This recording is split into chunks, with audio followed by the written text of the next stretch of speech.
Imagine being 18, home alone on a quiet summer night, fully relaxed in your sanctuary. The TV is humming, the world outside is asleep, and you feel perfectly safe. But then at 12:00 a.m. there's a knock, not a friendly one, a knock that feels wrong. Two men are standing on your porch, calling out your parents' names in the dead of night. Would you answer the door, or would you realize just in time that they aren't there for a chat, they're there for you? It was the beginning of summer, that golden period where school is a distant memory and the responsibilities of a job haven't yet taken hold. I was 18, living in that blissful bubble of late-night video games, endless YouTube scrolls, and the comfort of my parents' house. That particular week, my parents were out of town, leaving me as the temporary king of the castle. For most teenagers, this is a dream, no rules, no curfews, just pure solitude. I had spent the evening rewatching one of my favorite series on Netflix, the blue light of the screen filling the dark living room while I mindlessly scrolled through my phone. The clock was creeping toward midnight. The house was silent, save for the occasional hum of the refrigerator and the distant rustle of leaves against the window. I was completely at peace until the sound cut through the silence like a gunshot, a firm, rhythmic knock at the front door. My first instinct was confusion, not fear. I paused the TV, the sudden silence making the air feel heavy. Who would be visiting at this hour? My brain, still foggy from hours of screen time, almost led me to turn the handle without thinking. But a sudden chill stopped me. It was too late for a package, too late for a neighbor. I moved silently to the door and peered through the tiny peephole. Standing on the porch were two men. They were dressed in remarkably similar, dark, nondescript clothing. They weren't moving, they were just standing there, staring at the wood of the door, waiting. I held my breath, my heart starting to thud against my ribs. I debated whether to speak through the door, to ask what they wanted, but a primal instinct told me to stay invisible. Then one of them spoke. His voice was low but clear enough to pierce through the door. "Hello, we're here to speak with Mr. and Mrs. Ian." I've changed the names for privacy, but hearing my parents' names sent a jolt of electricity through me. They knew who lived here, but my parents weren't home and no friend of theirs would show up at midnight without a phone call. I remained a ghost behind the door. After a tense minute, the two men exchanged a look, whispered something I couldn't catch, and finally turned to walk off the porch. I watched them disappear into the shadows of the driveway. I thought it was over. I tried to convince myself it was just a strange mistake, but the night was far from finished. About 20 minutes later, a low, guttural growl came from the backyard. It was my dog, a usually friendly golden retriever who was now standing by the glass sliding doors, his hackles raised, staring into the pitch-black yard. I grabbed a heavy flashlight and a kitchen knife, a meager defense, but it made me feel less vulnerable. I didn't turn on the backyard lights, I didn't want to show them where I was. As I peered through the glass, I saw a flashlight beam cut through the trees at the edge of our property. They hadn't left, they had circled around. Panic, real and suffocating, set in. I realized then that this wasn't a misunderstanding. These men were testing the house, looking for a way in, and they knew exactly who was supposed to be inside. I crawled away from the window, my phone trembling in my hand as I debated calling the police. Every creak of the house now sounded like a footstep. Every shadow looked like a crouching figure. I retreated to my upstairs bedroom, locking the door and huddling in the corner of the closet. I realized that being home alone wasn't a luxury anymore, it was a trap. I sat there in the dark, listening to the rain start to patter against the roof, wondering if the next sound I heard would be the shattering of glass downstairs. The silence of the night had become a predator, and I was the prey. The summer of my sophomore year in college was supposed to be a period of recovery. I had just finished a grueling semester, and all I wanted was peace, quiet, and the comfort of my childhood home in rural Ohio. My parents had decided to take a much-needed anniversary trip to the coast, leaving me in charge of our sprawling two-story farmhouse. The nearest neighbor was nearly half a mile away, hidden behind thick rows of corn and dense woodland. For a girl who spent her months in a cramped, noisy dormitory, this isolation was a luxury until the storm rolled in. It started as a low rumble in the distance, the kind of thunder that vibrates in your chest before you even hear it. By 10:00 p.m., the sky had opened up, dumping a sheet of gray rain that turned the world outside into a blurred, watery mess. I was settled in the den, a cozy room at the back of the house with large windows that overlooked the tree line. I had a blanket pulled up to my chin, a cup of herbal tea on the side table, and a true crime documentary playing on the TV. The irony of watching a show about home intruders while being alone in a storm wasn't lost on me, but I've always had a morbid curiosity. The power flickered once, then twice. The TV died for a second before surging back to life.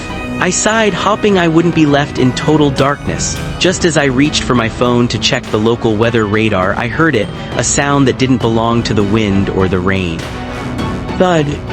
It was heavy and rhythmic, coming from the mudroom at the side of the house. In a farmhouse, you get used to weird noises, settling wood, raccoons on the porch, even the occasional branch hitting the siding, but this was the distinct sound of a door handle being turned. Hard. I froze, my heart skipped a beat, then began a frantic, uneven rhythm. I muted the TV. The silence that followed was suffocating. I waited, straining my ears until they literally throbbed. For a full minute there was nothing but the rain. I tried to tell myself it was just the wind catching the door frame, but the mudroom door was heavy oak. It didn't just rattle. I stood up, my legs feeling like lead. I didn't turn on any lights as I crept toward the kitchen, which connected to the mudroom. The only illumination came from the occasional flash of lightning that turned the kitchen into a strobe-lit nightmare. I reached the doorway and looked toward the side entrance. The silhouette of a man was standing behind the frosted glass of the door. He wasn't knocking. He wasn't calling out for help in the storm. He was just standing there. I could see the dark outline of a hooded jacket and the way his head was tilted slightly to the side as if he were listening for me. I backed away into the shadows of the pantry, my breath coming in short, jagged gasps. I grabbed a heavy iron skillet from the rack. It was a pathetic weapon, but it was all I had within reach. Suddenly, the scratching started. It was the sound of metal on metal. He was trying to pick the lock. The realization that this wasn't a traveler looking for a phone, but a predator trying to bypass my security, sent a wave of icy adrenaline through my veins. I didn't want to scream. I didn't want him to know exactly where I was. I needed to call the police, but my phone was still sitting on the side table in the den. I had to move. I stayed low, crawling across the linoleum floor, keeping below the level of the windows. Every flash of lightning felt like a spotlight exposing me. I reached the den, grabbed my phone, and retreated into the downstairs bathroom, the only room in the house with no windows and a heavy deadbolt.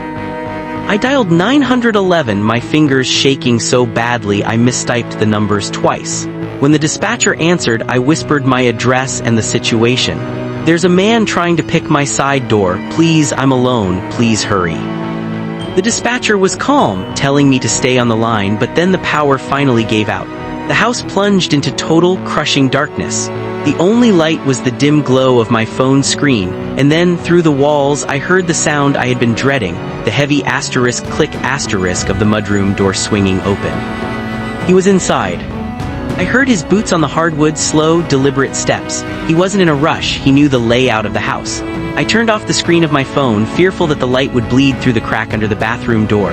I sat on the cold tile floor, clutching the skillet, listening to him move through the kitchen. He opened a drawer.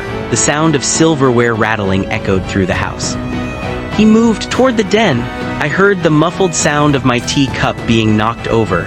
My mind was racing. Why was he here? What did he want? The silence between his footsteps was the worst part. It meant he was stopping, listening, trying to find me. The footsteps grew louder, approaching the hallway where the bathroom was located. I held my breath until my lungs burned.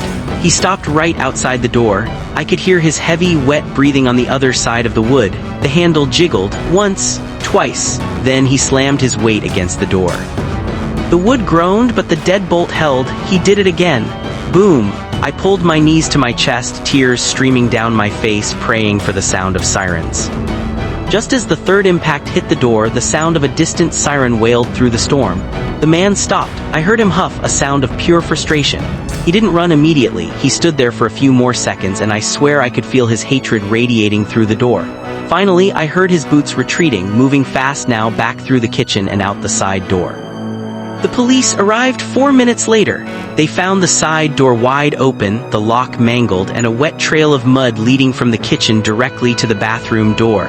But the man was gone, disappeared into the cornfields and the darkness of the rain. They never found him. To this day, I don't know if he was a random drifter or someone who had been watching the house, waiting for my parents' car to pull out of the driveway. All I know is that the sound of a rattling door handle still makes me freeze, and I never ever stay in that house alone when the clouds start to gather. The house I grew up in was a beautiful mid-century modern build on the outskirts of a sleepy town in Oregon. It was surrounded by towering Douglas firs that acted like a natural wall, isolating us from the rest of the world.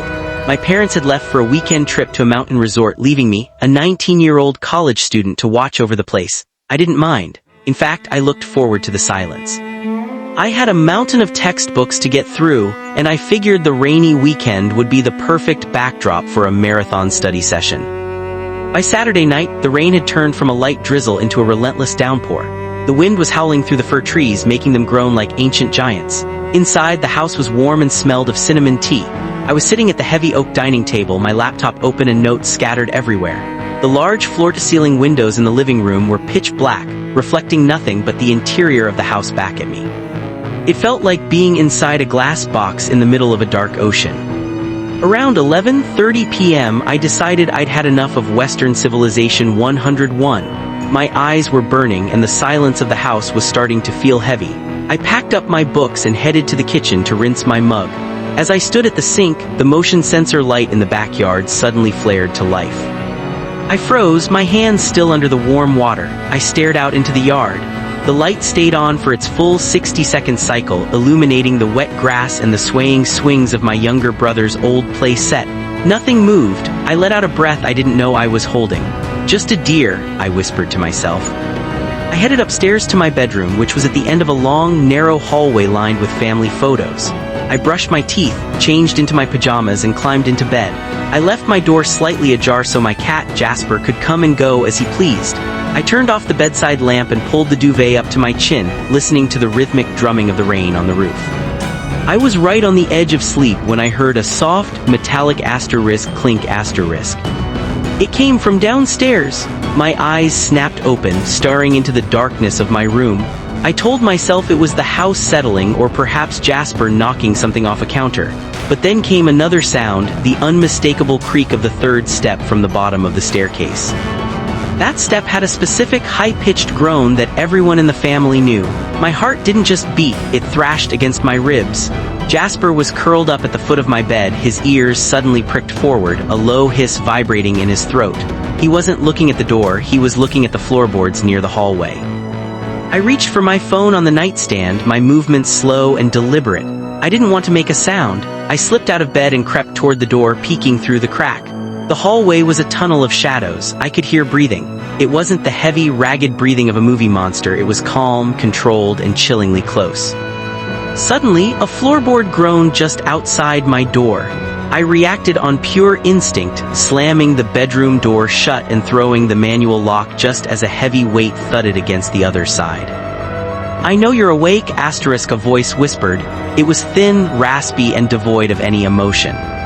I didn't scream. My throat felt like it had been filled with sand. I backed away from the door, my eyes fixed on the handle as it began to turn slowly. The lock held, but the door shuddered under a steady pressure. I lunged for my closet, sliding inside and pulling the slatted doors shut. I huddled behind my hanging coats, my phone clutched in my hand, dialing 911. The dispatcher's voice was a lifeline. I whispered my emergency, my voice cracking. "Someone is in my house. He's outside my bedroom door." While the dispatcher talked to me, the scratching began. It sounded like someone was running a long fingernail or a key down the length of the wooden door. Scritch, scritch, scritch. It was a psychological game. He knew he couldn't get through the heavy door easily, so he was trying to break my mind instead. Then, the scratching stopped. For 5 minutes, the longest 5 minutes of my life, there was absolute silence. I dared to hope he had left. I leaned my head against the closet wall, trying to control my shaking. Then I heard it, the sound of a window sliding open, not downstairs, in the guest room right next to mine. The realization hit me like a physical blow. The guest room shared a small, decorative balcony with my bedroom. He hadn't left. He had gone back downstairs, climbed up the exterior trellis, and was coming in through the side. I heard his wet boots hit the carpet in the next room. I heard the balcony door slide open. My bedroom window, which I had left unlocked for the breeze, began to rise. The rain-scented air rushed into the room. I could hear the wet asterisk thud as he stepped onto my bedroom floor. I watched through the slats of the closet door. A tall, thin figure stood in the center of my room. He was drenched, his dark clothes clinging to his frame. He didn't look like a burglar. He didn't head for my jewelry box or my laptop. Instead, he walked over to the mirror on my dresser and just stood there, staring at his own reflection in the dark. He stayed there for what felt like an eternity, tilting his head from side to side. Then he turned and looked directly at the closet. He didn't run over. He walked slowly, humming a low, tuneless melody. Just as his hand reached for the closet handle, the world outside exploded in blue and red lights. The high-pitched wail of a police siren echoed through the trees. The man didn't panic, he didn't even flinch. He simply turned, walked back to the open window, and vanished into the rain as if he were a ghost made of mist and shadows. When the police searched the house, they found the back door wide open. But the most terrifying discovery was in my bedroom. On the mirror where the man had been standing, he had used a piece of my own lipstick to write a single word. Soon.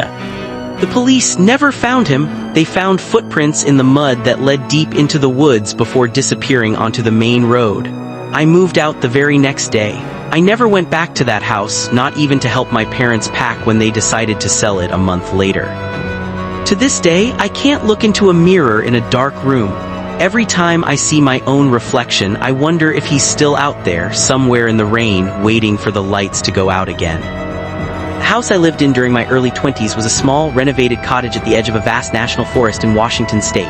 It was the kind of place people describe as charming in the summer but foreboding in the winter. My nearest neighbor was a mile down a gravel road that washed out every time we had a heavy storm. That weekend, my roommates had gone into the city for a concert, leaving me alone with nothing but my books and the sound of the rain hitting the cedar shingles. The storm that Saturday night was particularly aggressive. The wind wasn't just blowing, it was screaming through the pines, making the entire cottage shudder. I was in the living room, curled up on the sofa with a thick blanket and a lamp providing the only light in the house. Because the house was surrounded by dense woods, I never bothered with curtains. There was no one out there to look in, or so I thought. At around 10:30 p.m., I felt that prickling sensation on the back of my neck. It's a primal instinct, something left over from when our ancestors had to worry about predators in the tall grass. I looked toward the large glass sliding door that led to the back deck. Beyond the glass was a wall of absolute blackness. The rain was lashing against the panes, creating distorted streaks that looked like ghostly fingers. I stood up to close the heavy wooden shutters, but as I reached for the latch, a flash of lightning illuminated the tree line. For a fraction of a second, I saw a figure. It was standing perfectly still at the edge of the woods, about 20 yards from the deck. It didn't look like a hiker or a neighbor.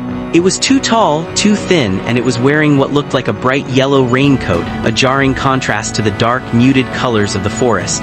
The lightning vanished and the world returned to black. My heart began to race. I told myself it was a stump or perhaps a trick of the light and the rain. I closed the shutters, locked them, and went around the house closing every other window. I felt like I was sealing myself into a tomb. I turned on the exterior floodlights, hoping the bright light would scare off whatever or whoever was out there. I went into the kitchen to make some coffee, needing the caffeine to stay alert. As the machine hummed, I heard a faint asterisk tink asterisk against the kitchen window. It was a small sound like a pebble hitting the glass.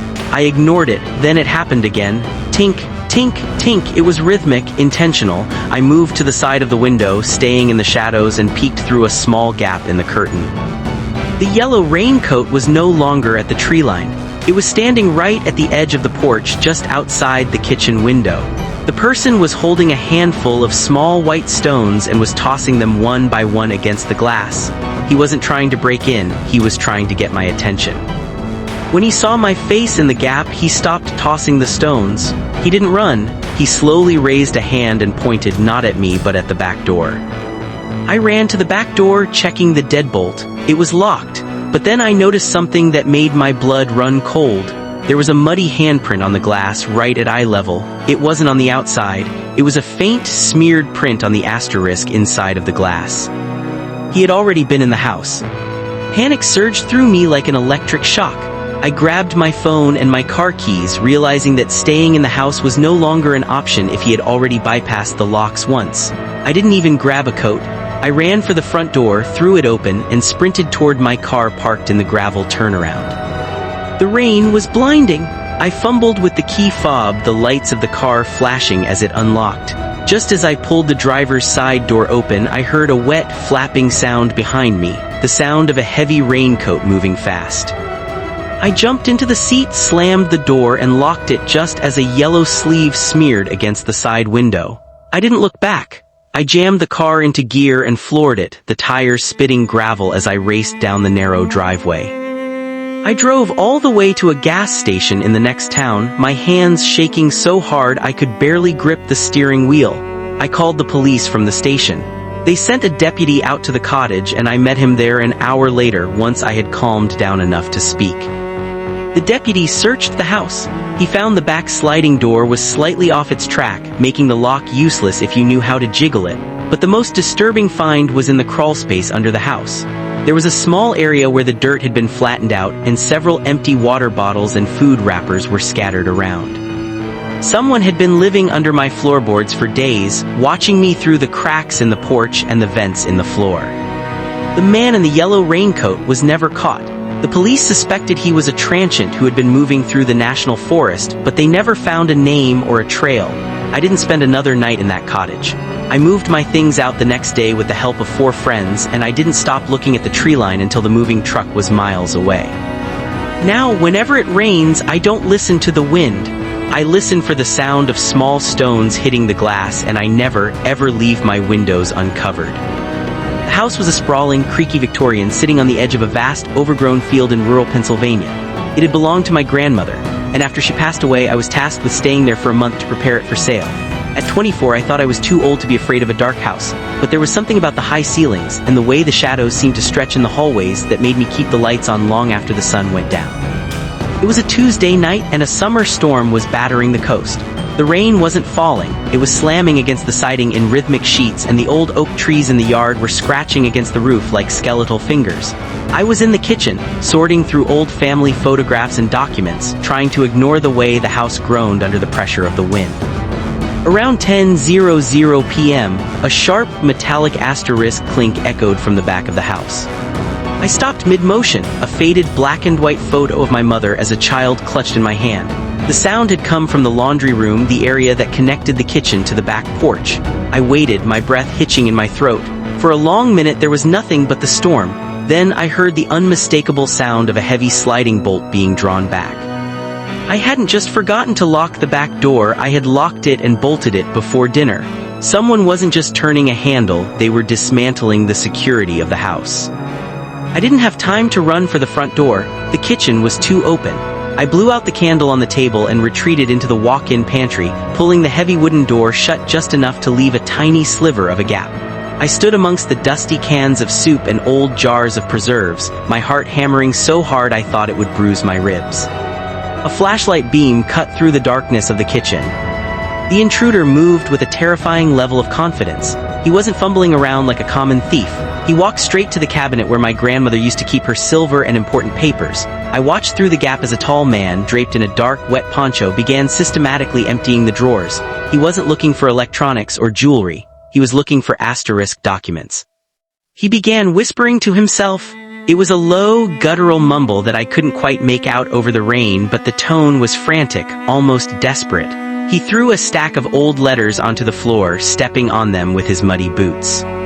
Suddenly, he stopped. He turned his head toward the pantry. I stopped breathing. My lungs burned and my vision blurred at the edges from the lack of oxygen. The man walked slowly toward the pantry door, his flashlight beam dancing across the wooden slats. He stood right outside. I could smell the scent of wet wool and old tobacco wafting through the gap. I know you're in there, little bird, he whispered. His voice was sandpaper dry. I don't want you, I just want what's mine. He reached out a hand, his fingers long and stained with dirt, and rested them on the pantry door handle. He didn't pull, he just let his hand sit there, a silent threat. Then my phone, which I had left on the kitchen table in my rush, began to vibrate.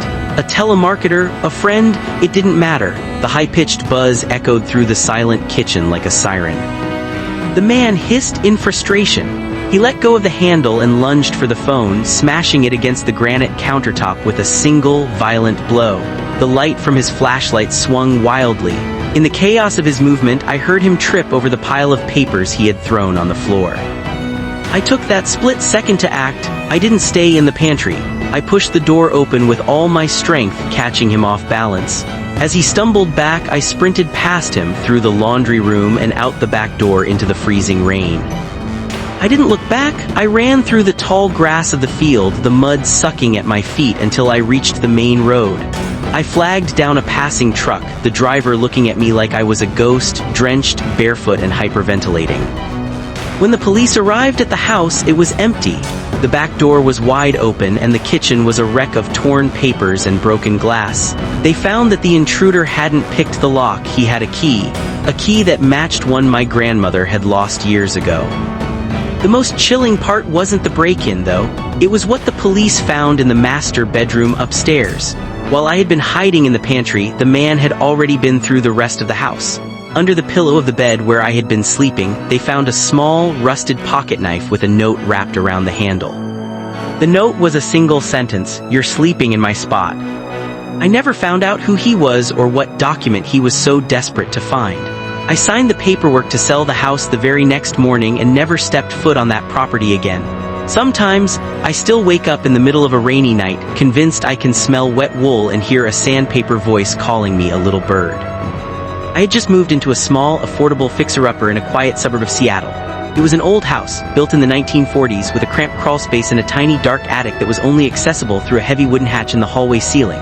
Being a freelance graphic designer, I worked from home, which meant I spent about 90% of my time within those four walls. I loved the solitude, especially when it rained, and in Seattle it rained constantly. It was a Thursday night, and a massive storm was rolling off the Pacific. The wind was whipping the rain against my office window so hard it sounded like handfuls of gravel being thrown by an invisible hand. I was working late on a deadline, the only sound in the house being the clicking of my mouse and the low hum of the space heater at my feet. Around 1:00 a.m., the house made a noise. Not a settling noise, those are predictable. This was a slow, heavy scrape coming from directly above my head. I stopped typing. I looked up at the white-painted plaster of the ceiling. I lived alone. There were no pets, no roommates, and certainly no reason for anything to be moving in the attic. I tried to rationalize it. Rats, a raccoon that found a hole in the eaves, but the sound was too heavy for a rodent. It sounded like something large being dragged across the floorboards. I stood up, my heart beginning to thud. I grabbed a flashlight from my desk drawer and walked out into the hallway. I stood directly under the attic hatch.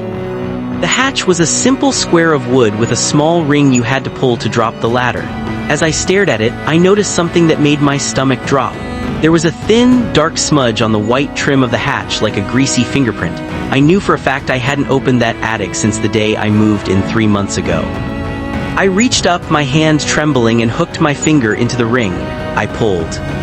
The ladder unfolded with a series of loud, metallic groans that seemed to echo through the entire neighborhood. I climbed up the first 3 rungs, my head and shoulders emerging into the stifling, dust-filled air of the attic. I clicked on the flashlight and swept the beam across the space. Boxes of old Christmas decorations, insulation foam, and cobwebs, nothing else. I let out a shaky laugh, feeling foolish.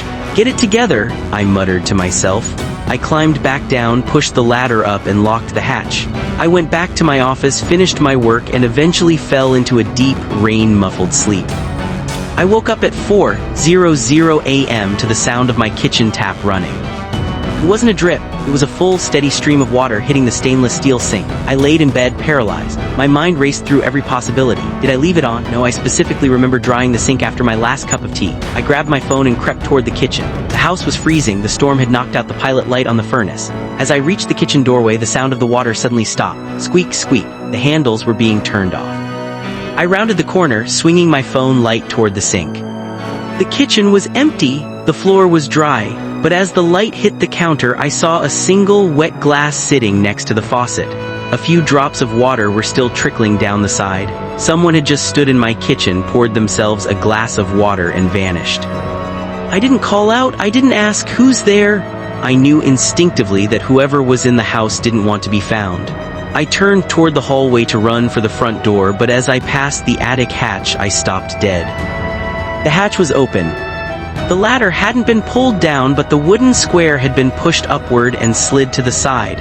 2 pale, dirty feet were dangling from the dark hole in the ceiling. They were swinging back and forth like a child sitting on a playground bench. Then a face peered down. It was a man, but he looked like he had been living in the dark for years. His skin was a sickly, translucent gray, and his hair was matted with insulation and dust. He didn't look angry, he looked bored. He stared at me for a long beat, then put a finger to his cracked lips. "SHHH," he whispered, "you'll wake the others." The others. That was the moment my brain shifted from fear to pure, unadulterated survival mode. I didn't look back to see if he was coming down. I sprinted for the front door, tore it open, and ran out into the pouring rain. I didn't have shoes on. I didn't have a coat. I just ran until I reached the main road and flagged down a police cruiser that was patrolling the area.